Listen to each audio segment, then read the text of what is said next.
Greetings and welcome to another episode of Let's Play Neverwinter Nights, where we're doing the Henchman Shuffle to figure out all their stories. Alright, let's move by how they are positioned. Sharwin. I suspected you'd show up here. Alright, and let's talk to you. Is there something you need? I just want to talk a while. I'd like to know more about you. You'd like to know more about me, would you? Alright, Malcolm, I'm game for a little chat-chat. I want to ask you something first, however. Always the questions. Well, I know I am great, but really, I asked first. Why are you on this mission of yours? Why work for Arab at all? Did she bat her pretty elven eyelashes at you? Or is there some other force at work here that I'm unaware of? Well, she didn't bat her eyelashes at me, but I'm certain I could have gotten her if she wasn't already taken. Yeah, why do you want to know? I asked first. But no, I'll give her the same answer that I gave to Dalen. In times of darkness, great heroes must do great deeds. It's how legends are forged. Now you are talking my language, Malcolm. Making a name for ourselves by doing great things is what being an adventurer is truly all about, isn't it? I desire fame above all else. I want to walk the path that others haven't.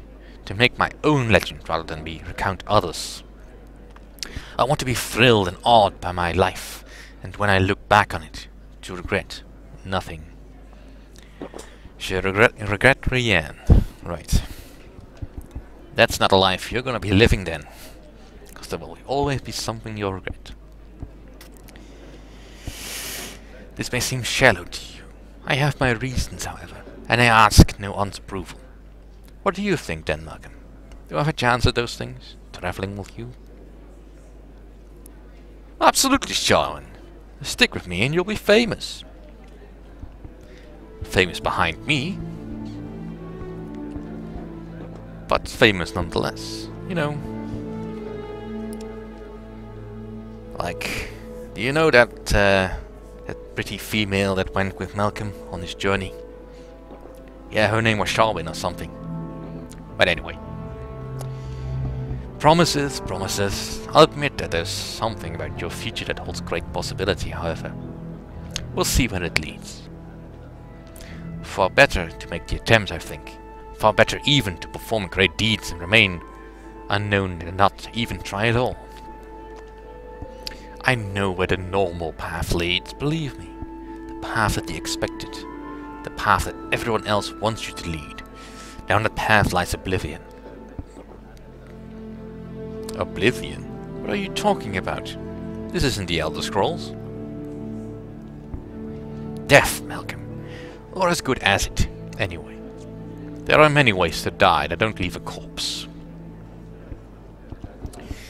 If you wish, I'll tell you a tale sometime about my family and how I became what I am today. You'd probably be bored to tears, as I'm certainly not the stuff of legends yet. But it's up to you. Tell me now. No, I'm not in the mood to tell you that tale just yet. Of legends and fairy tales, certainly. But I only tell stories about myself when I'm ready. I'm sure there's plenty to keep us busy, correct? Lead on, Malcolm. Right, moving on to Grimnar. I'll keep messing it up. Alright, let's hear it from the creepy monk. I have been waiting for you. I suspected you would return. Do you need me to join with you once more? Yes. And let's talk. Is there something you need? I just want to talk a while. Conversation is one way to pass the time until the Silent Lord comes to claim us. What do you wish to speak about? Well, if you're my henchman, I'd like to know more about you. I would ask, Malcolm, that you tell me about yourself first. I'm eager to know what type of man I have allied myself with. Why do you serve this plague-ravaged city? What possesses you to venture out into the streets amidst the bloated, swollen corpses and burning funeral pyres? I seek to forge a legend that will last forever. The The name of a hero lives on long after the hero has passed from this world. But do not fool yourself, Malcolm. Your legend may live forever, but you will not. True death, the ultimate end of existence, is the one perfect absolute end in a flawed world of uncertainty. The Order of Long Death understands this. Well then, tell me more about the Order of Long Death, Grimnar. We bring pain, torment, and anguish to the denizens of this world to prepare them for the release of death. We spread devastation. We seek to tear down and to obliterate and to destroy. The monks of my order bow down to death, Malcolm. We may swear allegiance to another, but only as it serves the will of the Silent Lord. So the Silent Lord is the god your order worships? My order does not bow before any god. We worship death itself, in all its incarnations. Gods are transient. Even a god may die. Baal, Bane, Sirik. But death itself is always present. The Silent Lord is the name we give to the concept, the very essence of death. We all serve death in one way or another, Malcolm. It was only after I left Mithril Hall to join the Order that I truly came to understand this. Mithril Hall? Is that where you come from originally? I spent several years at Mithril Hall in the service of Brunnar Battlehammer before I joined the Order of the Long Death. But there was no place for me among clans of Mithril Hall. I was shunned and reviled by my own kind. Shunned? What do you mean? Oh, come on, Malcolm. Surely you know what shunned means. This is not a time to speak of this, Malcolm. Let us return to our mission. The Silent Lord's hunger will not be sated by mere words. Well, good. Then we're done. Linu Lanaral. I hoped that you would return, so I waited here. I've hardly damaged anything since you left. I thought you'd be proud. May I join with you once more, my friend? Sure, Linu. Ah, she's almost tragic in her clumsiness. Hey there, dear. What can I do for you? I just want to talk a while. Love chatting with you, but don't you think we should focus on your mission right now? If we're going to be working together, I'd like to know more about you. I guess that's understandable. I've been away from my home and my friends for a long time now. I would like to get to know you too. Alright, Malcolm, what questions do you have for me? What happened that made you hate thieves so much? Those mangy, sneaky, low-down, gutless, evil... Oh, sorry. Just thinking about it makes my skin crawl. Most of my problems have been caused by thieves. In fact, the reason I had to leave my home was because of a thief. I had worked in the Temple of the Full Moon in Evereska for about 6 years before I left my home. I loved the peacefulness of the temple. But even there, accidents and tricks of fate were made life difficult.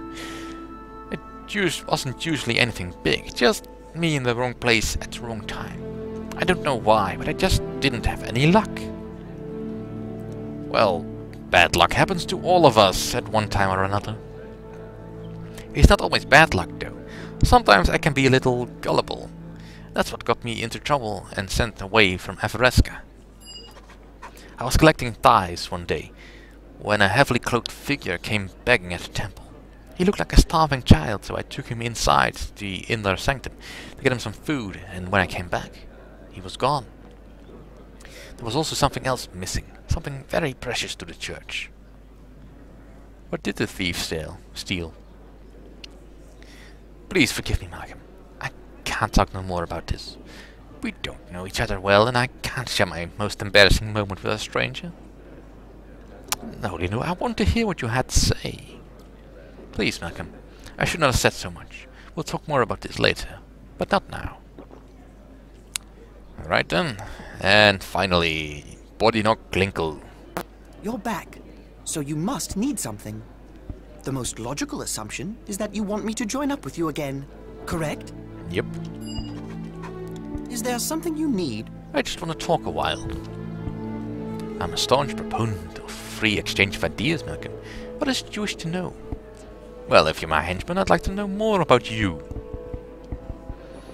Your request is completely logical, Malcolm, and I will be happy to answer your inquiries. However, as you might expect, I have some questions of my own. Why are you here, Malcolm? What events are the underlying basis of your service to Erebeth and the city of Neverwinter? Well, I seek to forge a legend that will last forever. I should have guessed, Malcolm. The allure of fame is a common connection among many who undertake the missions such as yours. My own motivations were somewhat different. When I heard about the plague, I was flushed with the thrill of scientific discovery. I thought that if I applied the principles of observation and experimentation, I could discover a cure for the plague. It was only after I arrived that I received how wrong my preconceived notions were. I suppose the need for to learn this lesson was one of the reasons my mentor insisted on sending me out from Lantern. Your mentor? I am a sorcerer. I have the ability to unleash powerful and dangerous forces. I would have been foolish to undertake this career path without seeking the guidance of one more experienced than I. However, sorcerers and wizards are not common in Lantern. We prefer to find scientific solutions to problems whenever possible, rather than relying on magic. At last I managed to locate another who could train me in the arcane arts, a human sorcerer named Profero, who lived in a secluded tower on the far side of the island. And he took you in? I admit that when I first arrived at Profero's tower, I did not receive a warm welcome. Or, rather to be more accurate, I should say I received an overly warm welcome. Just as I reached Profero's tower, a large lizard popped out from behind a nearby bush. It was somewhat alarming. However, when the creature opened its jaws and belched forth a jet of flame, I became absolutely terrified. I fled back the way I came, the fire drake's blast of flame licking at my heels the entire way. As soon as I passed beyond the boundaries of Profero's land, the creature turned and disappeared back into the bushes. What did you do then? Once I had regained my wits, I realized the fire drake served a dual purpose. It was a guardian for Profero's estate, but it also provided a challenge for any would-be apprentices who might wish to approach him.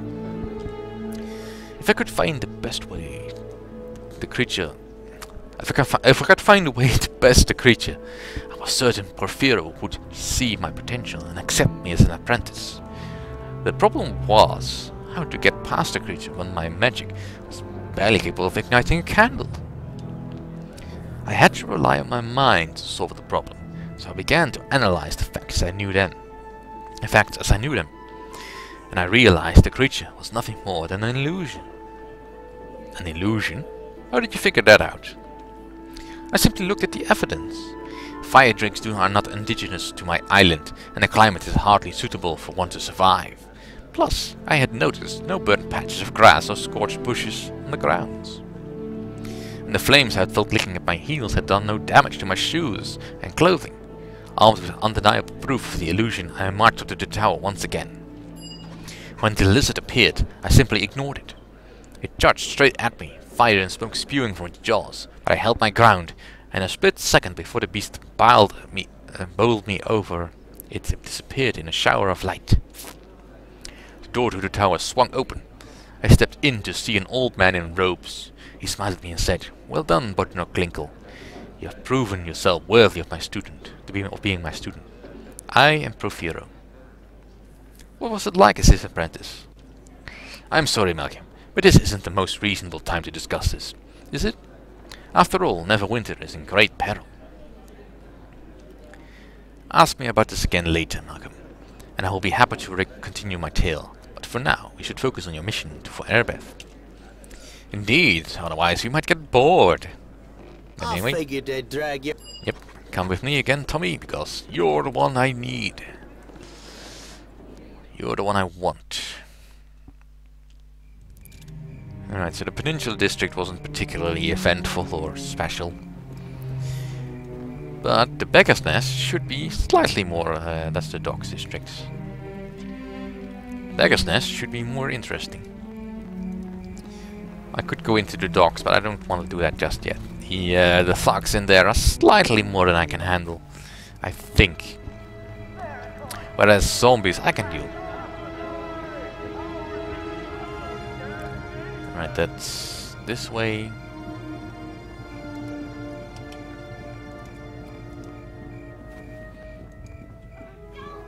But of course, if you're playing through this yourself, you can pick whatever route you want. It doesn't matter. Alright, Lydia. Hello there. What do you want? I'm no god. I can't help you. All I can do is wait for the plague to get me. And I can't even do that from my own bed. I don't suppose you'd feel any better yourself if you lose your home, let alone be chased out by zombies. It's just a beggar's nest, I know. But it's better than sitting here smelling the corpses burn. Well, maybe I could help you out. Why would you help me? I'm just a lowly peasant from the beggar's nest. Half the city's probably happy to see the place overrun, even enforced by zombies. Just leave me, please. Well, goodbye. Yeah, just leave me here. I've got nowhere else to go. Alright, you, Harris. Hello. Can I help you? No, what am I thinking? I can't even help myself. I can't even huddle in my own home. Can't go home to the beggar's nest because of zombies. Can't get out of the city because of the quarantine. What's a guy supposed to do? Just choke on stink of corpse fires, I guess. Well, maybe I can help you out. I don't know how you could. I don't know anyone that can take on an army of zombies by themselves. The beggar's nest is completely overrun. Well, then you're useless to me. Farewell, I'll just stay here. Nowhere else to go. Alright, Mano. What can you tell me? Hello. Malcolm Erikson. I've heard of what you are doing in Neverwinter. I'm sure you'll sort out the beggar's nest in no time. I'm sorry. Give me a moment. The smell of burning corpses is getting to me. As if the plague isn't bad enough on its own, and now the beggar's nest is even worse. Have you heard? It's a nightmare in there. Zombies are everywhere. We're keeping the city core secure, but damned if we can do much for the nest. Is the area quarantined? Do you let anyone in or out? As a guard, you'll be allowed to pass. Other than that, we've tried to keep it sealed. The plague is the worst in the nest, and now there's undead.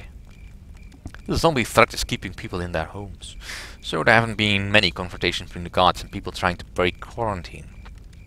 The Hellmites were allowed in to establish a shrine. I hear they continue to grant blessings. I doubt they accounted on the undead infestation though. Is there anywhere I should go specifically? There is a tavern, the Shining Serpent. It's in the south central of Beggar's Nest. Harbin Ashensmith is there, organizing people. Who's Harbin Ashensmith?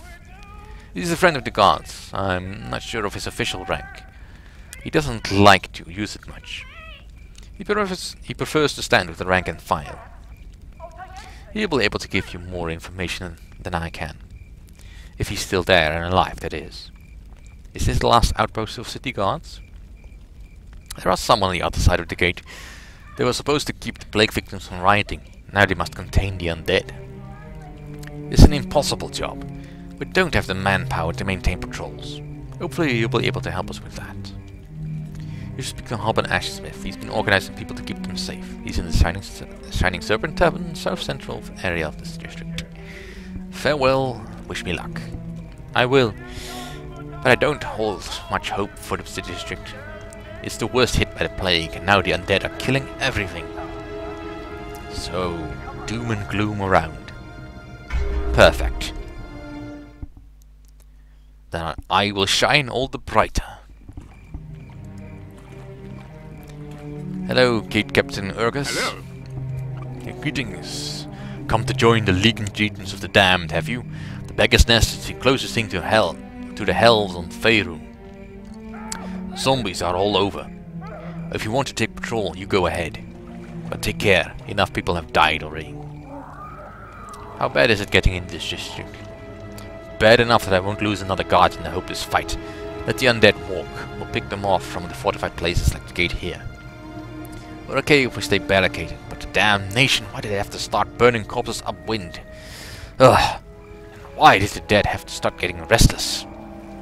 You lost a guard? Who was it? Promising young guard named Walters, a local boy that grew up in the Beggar's Nest. A shame. He worked hard. He pulled himself up, he did, and didn't join a gang like most of his friends. Now he's probably dead to a zombie. Where did you see him last? The last I saw him was heading out to patrol. Couldn't tell him not to. He's got old friends in the district, I guess. He usually patrols near the northeast end of the city nest. Even without the zombies, there's some shady types over there. Back to my previous questions. Are there any safe locations? A couple, I suppose, but it depends on what you call safe. I don't put much stock in what people are spouting. So who would you trust? Where's the safest place? You'll be looking for Harp and Ashensmith. He knows what's what. Probably at the Shining Serpent, the safest place in the district. It's in the south-central area of the nest. It's where I'd go. Bunch of realists, looking for solid ways to survive. You don't agree with some people's methods of helping? It's not for me to say. If you want a safe location, I'll tell you about the sanctuary Destus Helmites set up in the southwest.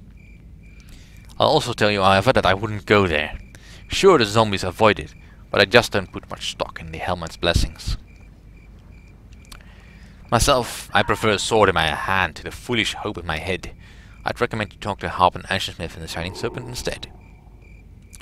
Farewell. I'd get yourself to the Shining Serpent.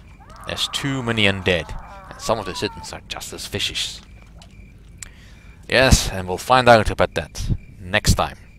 Thank you for watching.